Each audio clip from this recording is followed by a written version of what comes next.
कृषी उत्पन्न बाजार समिती तिरोडा येथे बांधकामाकरिता 2 कोटी रुपये मंजूर. माननीय आमदार श्री विजयभाऊ रहांगडाले यांच्या हस्ते झाले भूमिपूजन.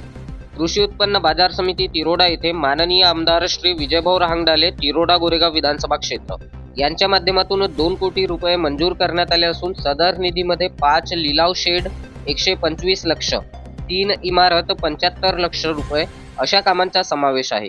या वास्तूंचे भूमिपूजन माननीय आमदार श्री विजय रहांगडाले यांच्या हस्ते नुकतेच संपन्न झाले असून भूमिपूजन कार्यक्रमाला प्रामुख्याने कृषी उत्पन्न बाजार समिती सभापती जितेंद्रजी रहांगडाले, उपसभापती भूमेश्वरजी रहांगडाले, संचालक घनश्यामजी पारधी, भूषणजी झरारिया, रवींद्रजी वहिले, डॉक्टर गोवर्धनजी चव्हाण, मिलिंदजी कुमरे, जयप्रकाशजी गौतम, प्रतिमाताई जयतवार, लीलाताई नागरीकर, माजी प्रशासक संजयजी बैस व कृषी उत्पन्न बाजार समितीचे सर्व कर्मचारी या प्रसंगी उपस्थित होते.